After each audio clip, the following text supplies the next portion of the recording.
So hello everyone, good afternoon, how are you all? So guys, here we are discussing the live test that was held from 26th of June to 28th of June. And let's check out of those 25 questions, how many questions we are able to solve. And if we have solved it, so what will be the perfect solution for the same? So let's start with the session. So guys, the first question that is in front of you is, which of the following correctly describes the scoring and innings structure of senior level Kho match? Now guys, since we are talking about this Kho match, so first of all, you must be understanding, so what kind of questions are asked in the examination. So in the examination, you will find different questions which are related from this boards and games, also from the dance forms and books and authors. So these three topics are the most repetitive topics, and you cannot leave it. Okay. So since it is asking about the senior level Kho match, so the first option is two innings per match will be there. Each chasing turn lasts for the 9 minutes and 1 point per defender when it's tagged out. So 1 point per defender tagged out. That's absolutely correct. So no need to go further with other options. Obviously, the correct answer is going to be option number A here. Let's have a discussion here. So a senior Kho match has two innings as discussed. Each innings consists of a chasing turn of 9 minutes followed by a defending turn of 9 minutes.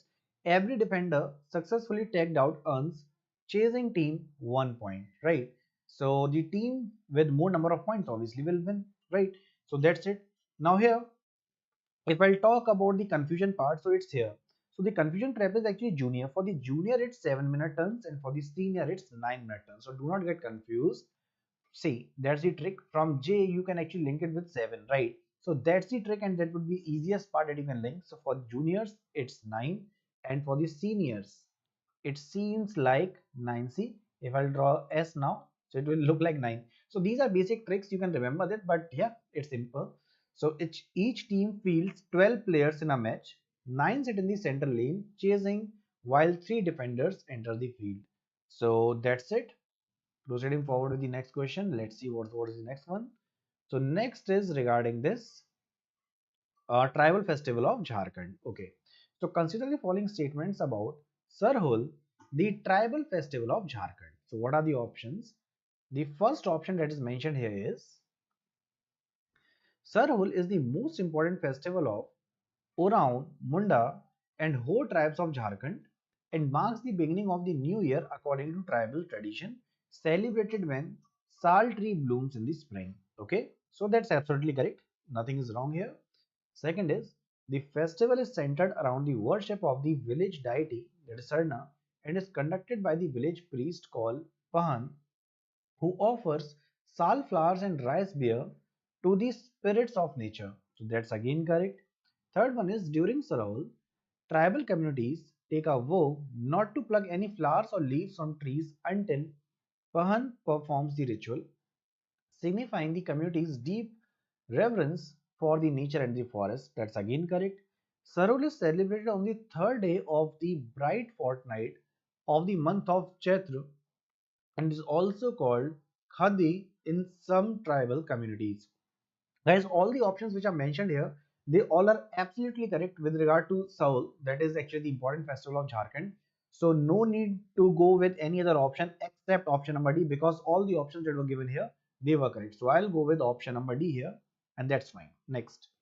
So here are two statements which are given. What are they? Statement number one is India's decadal population growth rate declined from 1991 to 2001 to 2001 to 2011. That's absolutely correct. Guys, why it happened? Because if I talk about the fertility rate, so fertility rate was actually low here. So because of the low fertility rate, statement number one is correct. And statement number second is a fall in total fertility rate and rising the female literacy were major factors behind this slowdown. Absolutely correct. So yes, that's the correct explanation also, but it's not a certain reason. So I'll go with option number C. That is, both the statements were correct.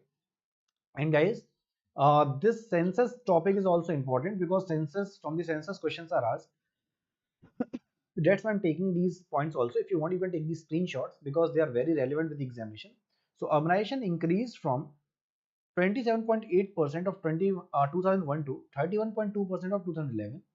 States with the lowest decadal growth was Kerala and highest included the Bihar. TFR has, that is, I'm talking about the total this fertility rate. So it has declined nationally over decades. Many states at or below replacement level by late 2010s. So rising female education is also linked with the lower fertility and better child health. So obviously earlier it was very common that every family was having some of the families were having 6 children, some were having 7 or 8 children, but as of now in most of the cases it's 2 or maximum 3. So yes, that's because of the literacy rate, because people are educated, they know that we need to give better here better schooling, and all those facilities can be given only when the if see income is same, but if number of children will be more, we'll have to compromise somewhere. But if you have 2 or 3 children, you can easily use all those uh, good services, that is good schooling can be there, and similarly it can be good food as well, everything can be on the track. So that's all related to the literacy part.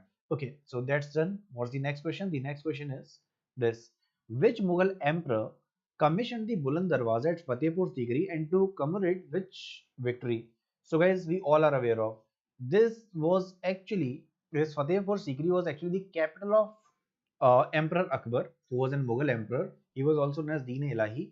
And one more thing, after the victory at Gujarat, this particular gate was made, that is known as Buland Darwaza, and it was made by Akbar to commemorate his conquest of Gujarat. So option number A is correct.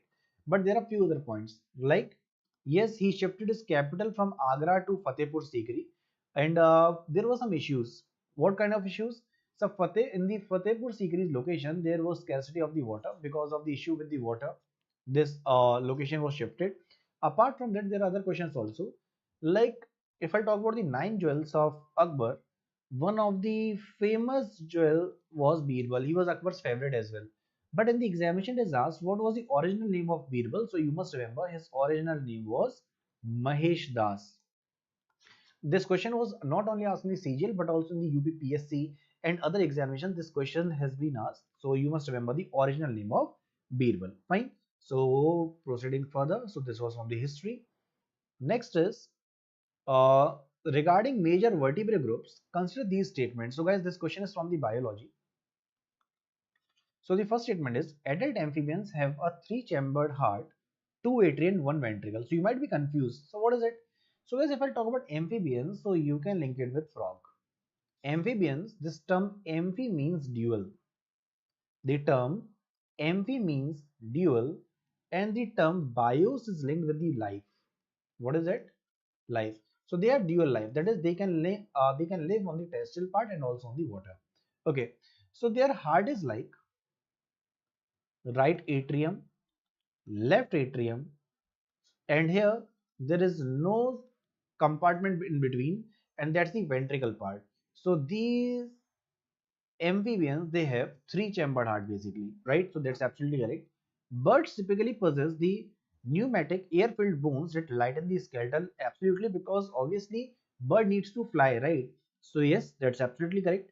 Mammalian red blood cells retain their nucleus at maturity. Guys, if I talk about this statement, this is wrong, because that's a very important concept that you need to remember. Guys, if I talk about the RBCs of the mammals, they neither have nucleus, and guys, this is from last year's SSC last question.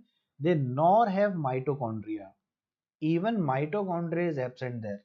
So since there is no nucleus, no mitochondria, and it is saying that they retain their nucleus at maturity, that's wrong. So here only 1 and 2, 1 and 2, 1 and 2. Option number D will be the correct answer.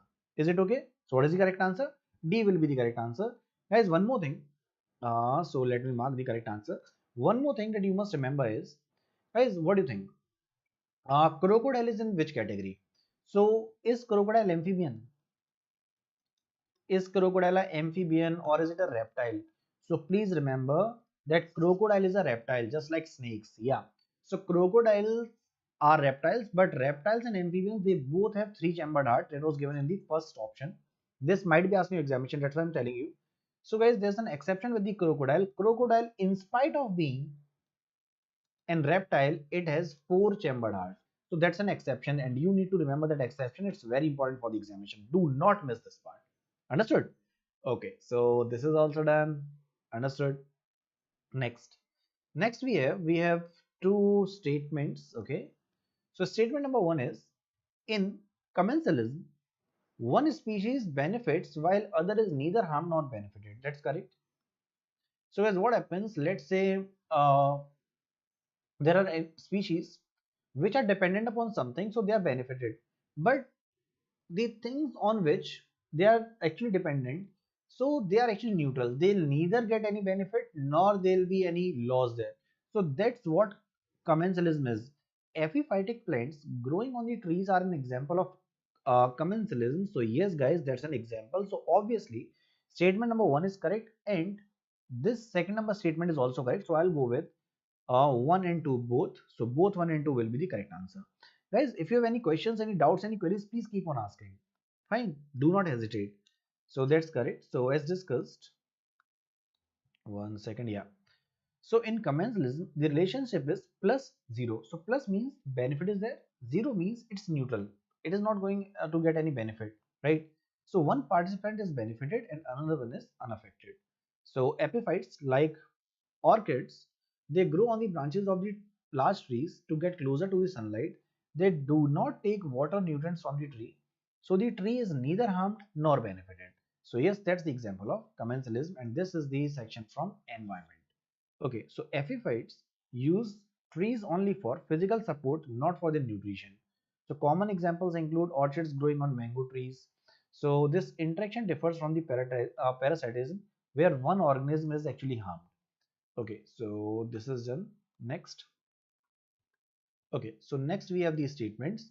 The Chambal River originates from the Malwa Plateau in Madhya Pradesh and is known for its badland topography called ravines. That's absolutely correct, right? So guys, what's the next statement? Next one is the Gandak River enters the Ganga plain in Bihar and joins Ganga at Chhapra. That's wrong. No, that's not correct.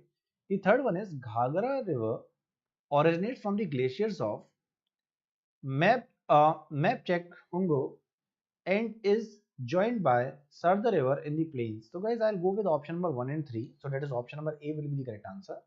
So talking about this statement, see, the Gandak comprises of two streams, namely Kali Gandak and Trishul Ganga. So it arises in the Nepal Himalayas between the Dholagiri and Mount Everest and drains the central part of Nepal. So it enters the Ganga plain in Champaran district of Bihar and joins the Ganga at Sonpur near Patna. So that was the important part, and rest two statements were already correct. So no need to discuss that, right? What's the next question?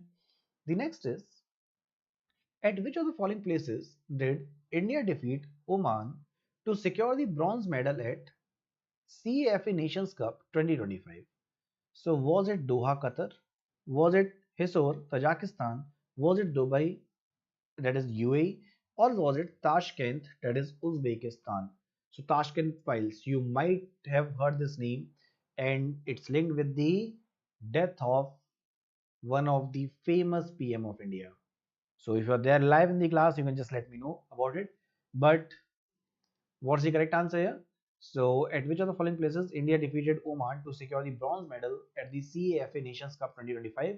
So that's uh, Tajikistan, that is Hisor. So Hisor, that is option number B is the correct answer. So in football, India defeated Oman to finish third in the CAFA Nations Cup 2025 at Hisor Central Stadium in Tajikistan with the bronze medal. They won bronze medal there. Next, inclusive development is uh, envisaged in the 12th five-year plan does not include which of the following? Implementation of Right to Education Act, that's there, so it won't be the answer. Insurance and risk coverage for farmers, that's again that cannot be the answer. Reduction of gender inequality, that's again not the answer. Strengthening India's capital market, so I'll go with option number D here. So yes, let's go with the detailed explanation. So we'll go with option number D. So strengthening of capital market is not the part of inclusive growth and development as discussed. So what are the components of inclusive growth and development? Education, better health facility, skill development and employment opportunity, financial inclusions like banking and insurance, social harmony and gender equality. So that's done. What's the next question? Next is, read the following statements about Banu Mushtaq and her Short story collection Heart Lamp. Okay. So Heart Lamp, that's the first statement. Heart Lamp, originally written in Kannada, that is Kannada, won the International Booker Prize 2025, making it the first Kannada language work and first short story collection to win its prize. So that's absolutely correct. We have discussed this in the past live test as well. But there's in the statement it was not given the correct language. It was mentioned, I guess Tamil was mentioned in that question. But that's absolutely correct statement that is given here. The statement number second is the book was translated into English by Deepa and portrays the lives of Muslim women in Karnataka, capturing their everyday struggles, faith, and uh, resilience within the patriarchal social structures. So, guys, yes, both these statements are correct. So, we'll go with option number C here. So, guys, yes, that's important, and yes, there are some other points that I want to tell you. So, just let me take the correct answer here. So guys, see, when questions are actually asked in your examination, they are only the questions which have been in the news or they are actually important because there are n number of books. So questions cannot be framed randomly from any of the book, right? So why is it important? So Heartland or uh, Hriday Deepa won the International Booker Prize 2025, a landmark achievement, and it was first time a short story collection and the first Kannada language work won the prize. Both Banu Mushtaq and translator Deepa shared the prize money equally as per international Booker rules. So this is important. So we have Manoj here. Hello Manoj, good afternoon. Jai Jagannath, and same to you. So here the correct statements were both. So there's nothing new in it. But why is it important? In the examination, what kind of questions are asked? So it's not only about CGL, it's about each and every examination because books and authors are common. Even in the railways, in the CHSL, in the CPO, in the RRBJ, SSCJ, these questions are important. So we must try to link how questions can be framed. So it can be like, which is the first short story collection and the first Kannada language which has actually won this prize. So these type of questions are framed in the examination. You must be aware of this. Fine. What is the next question? The next is, okay. So the question is, consider the following statements about perfect competition. The first one is, all firms sell an identical product. Market share has no influence on prices. Heavy advertising and marketing is common. Government policy can discourage and encourage firms in the perfect competition. So guys, if you have not read economics, even then you can try to link it and you will get your correct answer. Just think, guys, when you can say that there's a perfect competition, let's say I have an electronics company, right? Or I have an electronics shop, as simple as it. And I have those televisions, fridges, and all those stuff that's at my shop. Just in front of my shop, there's another shop who is selling the same product. So we'll have some competition. So what I'll do, I'll try to give some offers that if you'll buy a television from me, I'll gift you a watch. Then looking into this, another shop, what they can do, they can actually give another good discount. They can give another thing. So all the firms when they are selling the identical product, that's the part of perfect competition, no doubt about it. Second is market shares has no influence on the prices. That's again correct. From the basic idea you can take or take the example. But if I talk about this perfect competition, heavy advertising and marketing is common. Now guys, here since it is asking which of the following is correct, now here the government policy and heavy advertising, only and only I am finding these two options to be the perfect ones. So guys, I'll go with option number A and B. So in the examination, if you feel like that it's getting quite typical, I'm unable to link it, please try to link it with the examples. Okay, so here perfect competition is a theoretical market structure in which the following criteria meets. All the firms sell an identical product. All the firms are price takers. Money market share has no influence on the prices. Then buyers have complete or perfect information in the past, present, and the future about the product being sold, the price being charged by each firm. Resources for such a labor are perfectly mobile. Firms can enter or exit the market without cost. So these are the points. Heavy advertising and marketing is common among the firms in the monopolistic competition. Now guys, what is monopoly? Do you know what is monopoly? If I talk about this term, so monopoly is actually the term that is linked with when we have a specific product only with a single firm. Let's say there is no other company who is producing an air conditioner, and let's say it's my company and its name is O General.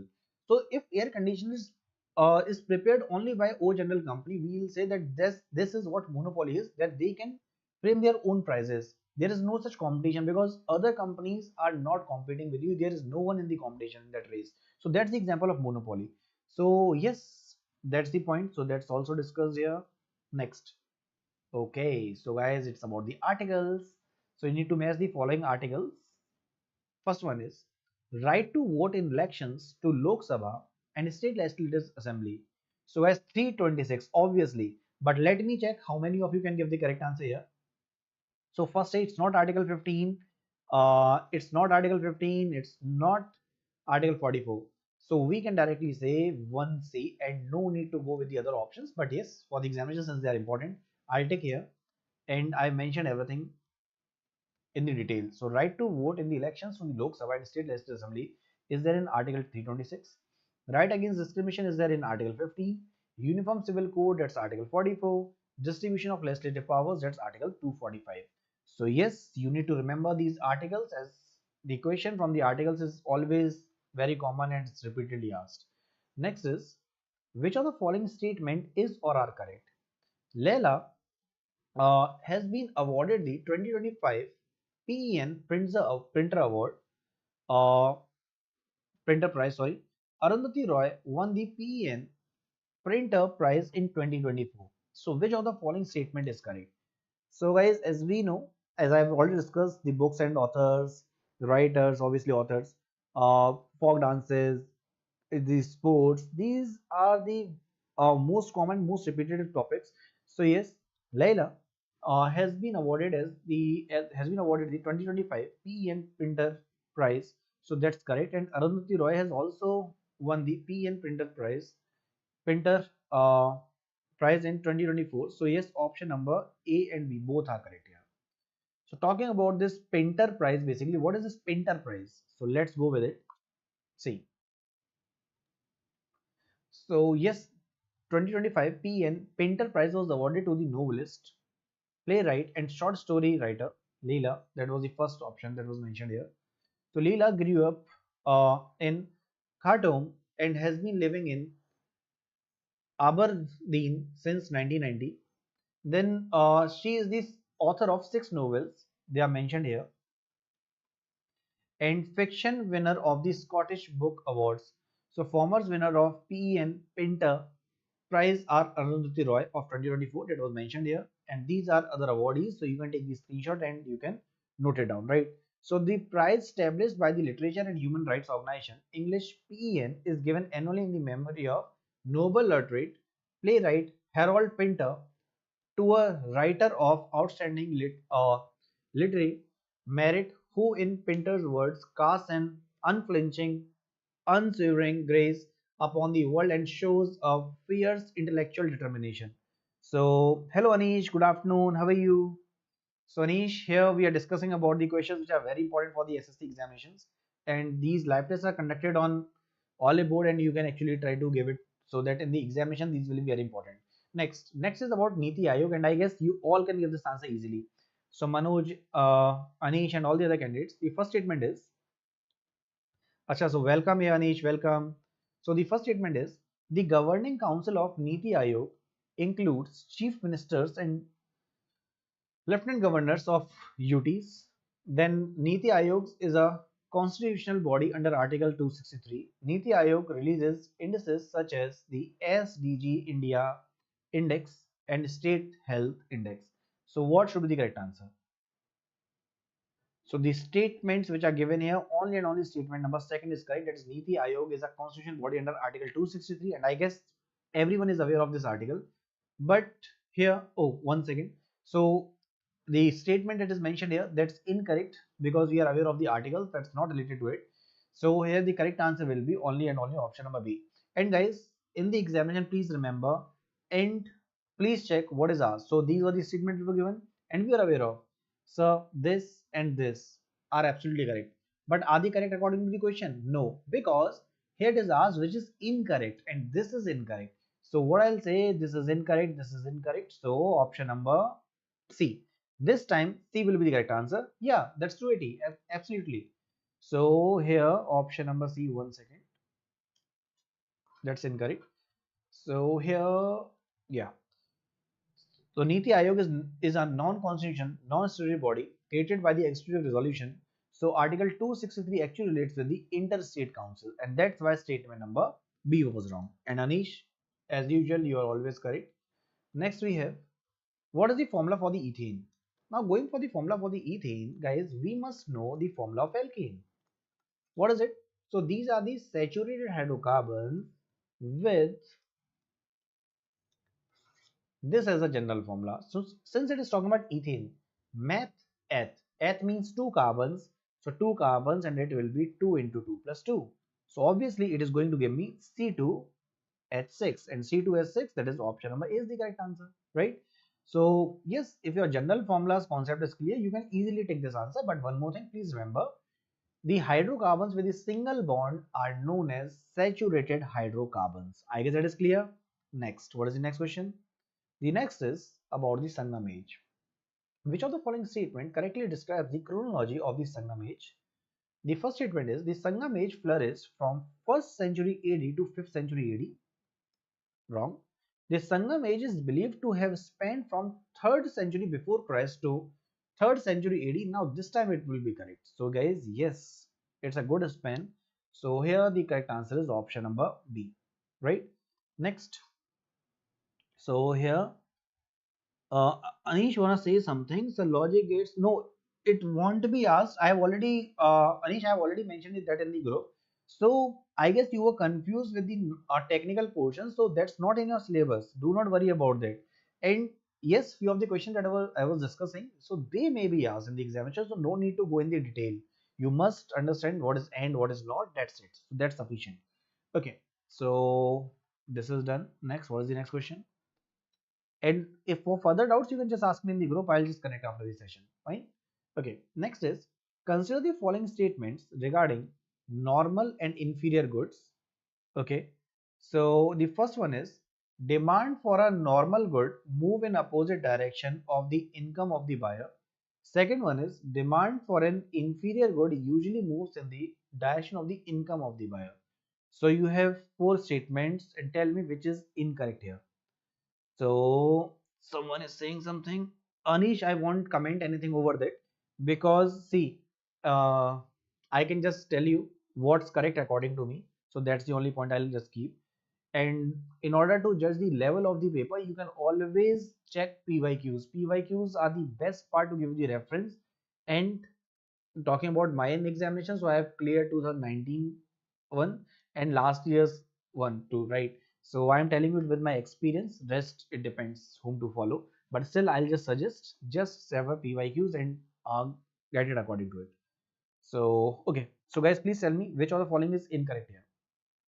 So demand for a normal good move in opposite direction of the income of a buyer. Second is, demand for an inferior good usually moves in the direction of the income of the buyer. So guys, here both the statements that are mentioned, I'll say both of them are wrong. So I'll go with both 1 and 2. Why is it so? Let's proceed with that.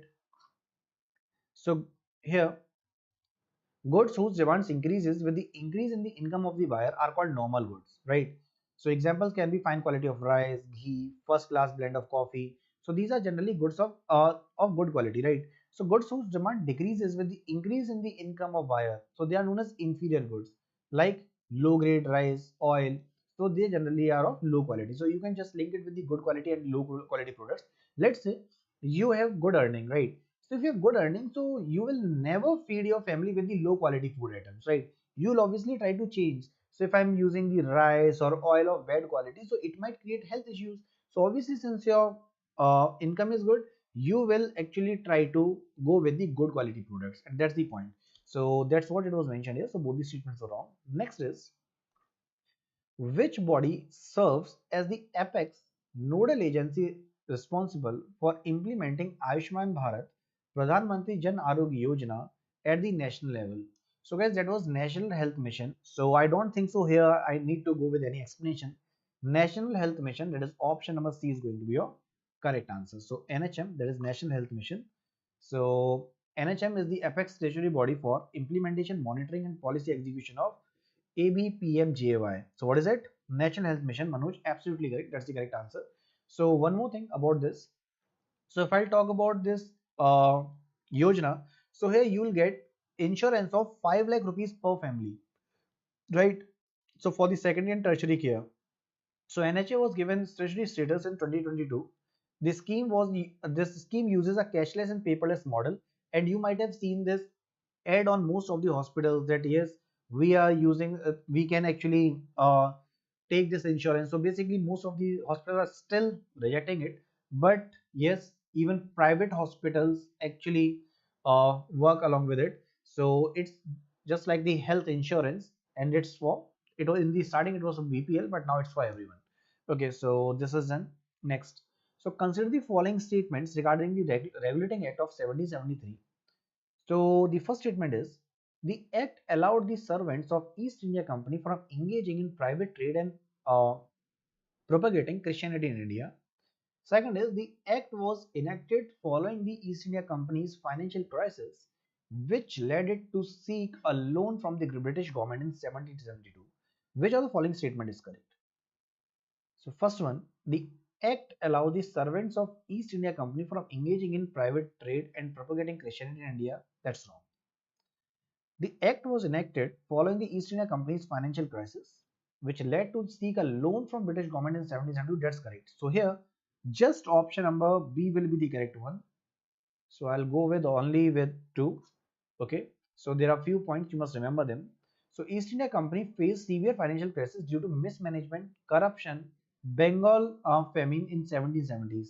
So in 1772, the company approached British government for a loan about 1 million. So the crisis compelled the British Parliament to asset control, leading to the Regulating Act of 1773. Hence, Act was directly triggered by the company's bankruptcy fears. So it did not follow free private trade by company servants, propagating of Christianity. Private trade was restricted and not encouraged. So these were the statement that was mentioned here, right? So missionary activity was neither permitted nor legally endorsed under this act. So that's important to know. That's it. What's the next question? Acha guys, these questions from these acts are very important for the examinations, right? Next. Next is, consider the following statements regarding Article 124 of the Constitution. So the statement number 1 is, Article 124 deals with the establishment and constitution of the Supreme Court. Second statement is, judges of the Supreme Court can be removed by simple majority of the Parliament. So guys, what do you think is the correct answer? Guys, judges of the Supreme Court are removed by the simple majority of the Parliament. So even if you have not read polity properly, even then you can say, sir, how it can be correct? So that's obviously wrong, right? So here, just statement number 1 is correct. That is Article 124 deals with the establishment and constitution of the Supreme Court. So we'll go with just option number A. It is only one. So one second, yeah. So the removal of Supreme Court judge or impeachment requires a special majority, a majority of total membership of each house, and majority not less than 2/3 of the member of that house present and voting. So a simple majority is insufficient, right? So that's done. What's the next question? With reference to the Indian Data Relay Satellite System, that is IDRSS, consider the following statements. First is, it is to be launched by ISRO, that is Indian Space Research Organization, headquartered at Bengaluru.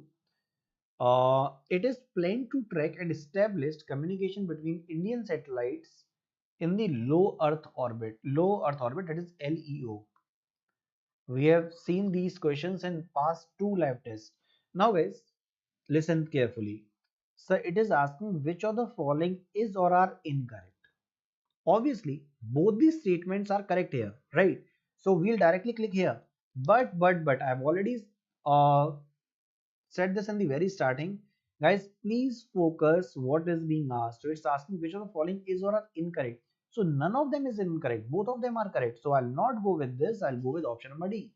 And that's very important.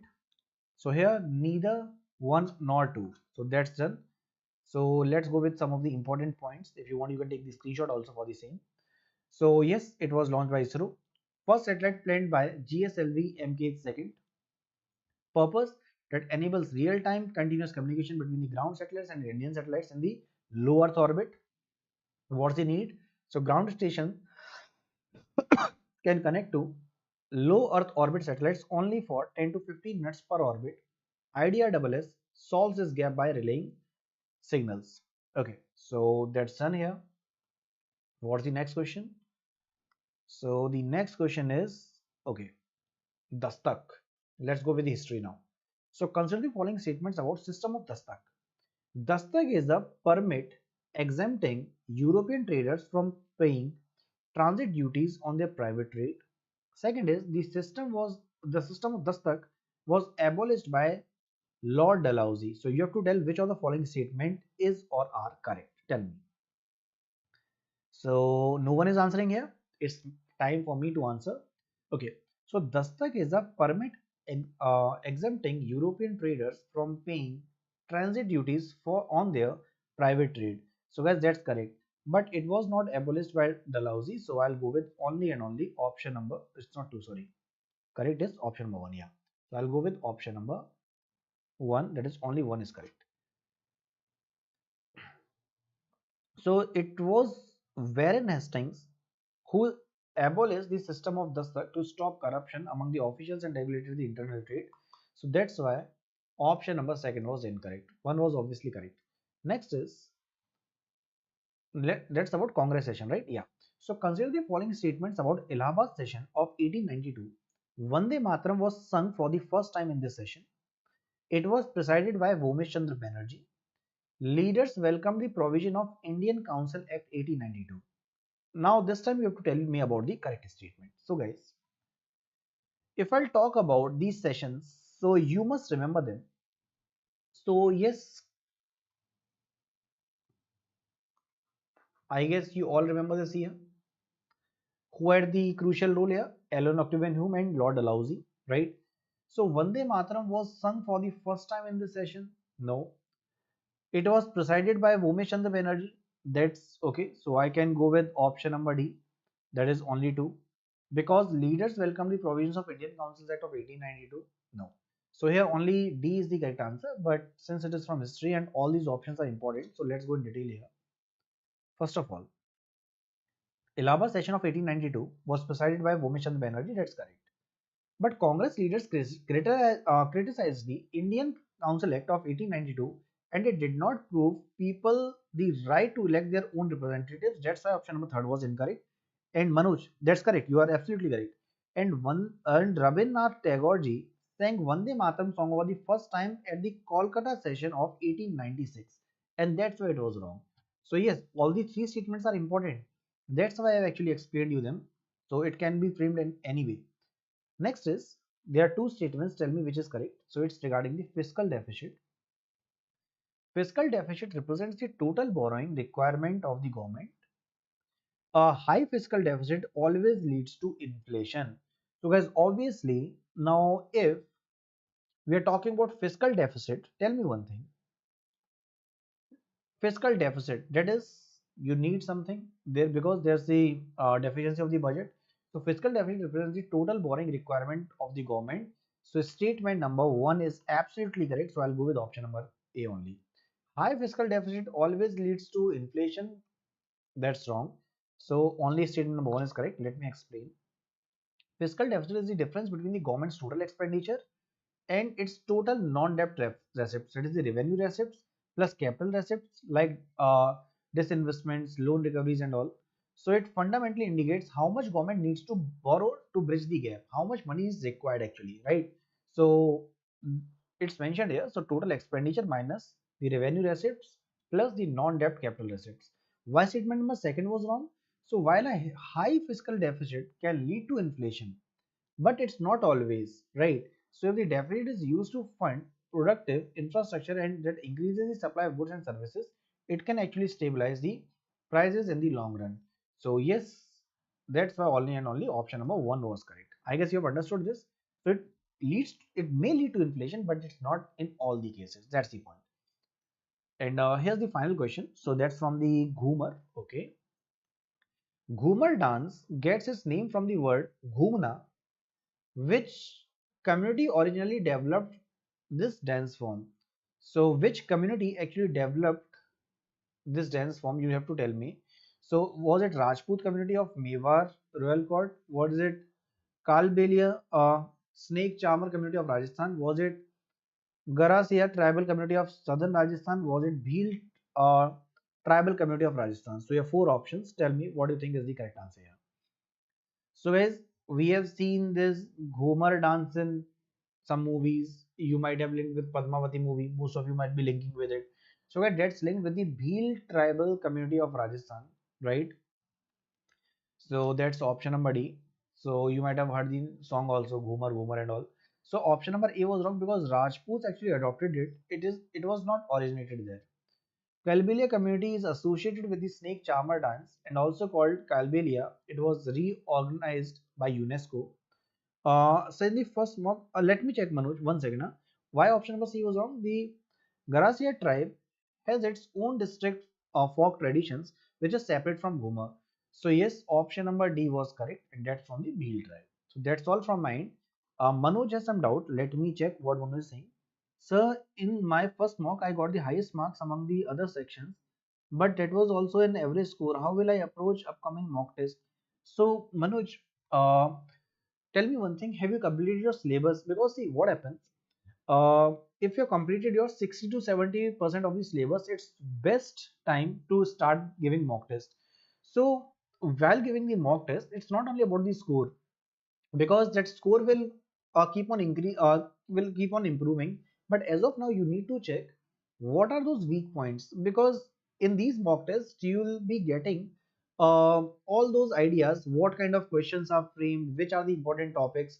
So when you just go with the analysis, now please go with the analysis, because these tests are actually for the analysis. Just go with the analysis and just check what are my weak areas and what are my strong areas.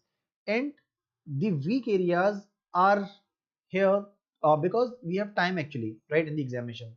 So weak areas must be made strong. So that's the point. So syllabus is completed and revision is pending, then it's okay. Then my here explanation will be different. So since your syllabus is completed, now what you can do, just try to note it down. What are my weak areas and what are my strong areas, right? Now in the weak areas, it might be any subject or it might be any topic, and I don't think so, because you have completed your syllabus, your subjects would already be strong. So whatsoever your weak topics are there, just note it down, and please refer the only one specific book. Do not go with different books. Let's say if you feel like that my dance forms and all these are weak, so just go to the lucent section, just go with the lucent. I'm just saying this because it happens at this stage that we feel like, so in the last test it was very good score and this time it's very poor score. Why is it so? Because the point is, it happens at times that the questions were framed from those topics specifically which were your weaker. I guess in the past test, in the starting of your test, the questions were framed from those topics which were already stronger, right? But this time it might be the chances that the subjects which were at your weak point and the questions were framed from there. So nothing wrong in it. It's totally okay, because obviously GS section is quite vast. So just check which is that particular weak area and try to improve there. And wherever you feel like you need my help, you just ping me on the Telegram or just let me know in the comment section. I'll just try to connect with you. So Manoj, this was specially for you. So especially, I'll just say it again. Whenever these papers are created, they are created according to the CGL level, but it happens because every topic cannot be kept here, right? So it's only kept by looking at the previous year papers, and some of the topics are skipped. Some of the topics are skipped in this test, some of the topics will be skipped in the next text. So giving these mock papers will give you the idea which are the weak and strong areas. Just note down your weak areas and try to make them strong. That's the only suggestion that I'll give you. Fine. So that's all from mine. Wherever you feel like you need my help, you can just let me know in the comment section, or you can just ping me on my Telegram ID. Fine. That's all. So we'll meet in the next class then. Acha guys, if you are okay, welcome Manoj.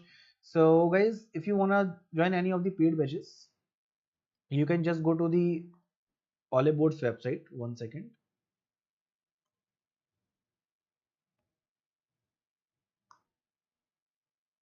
So you can just type Oliveboard.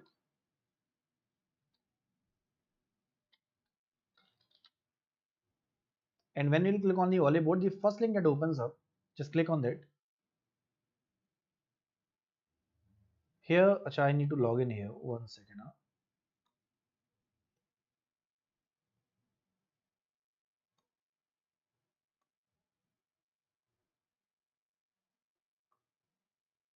Okay.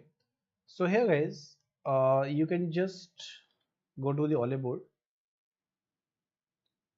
The first link that opens, it will show you all the toppers: AIR 1, 3, 6, 4, 14. So here you'll go to the dashboard, and here you will find SSC and Railway Super Elite batch. So it includes all the live classes and the recorded batches. Also the tests, mocks, everything is here. So you can just click on the enroll now option. And for the maximum discount, there's a coupon code that is going on, that is JFY.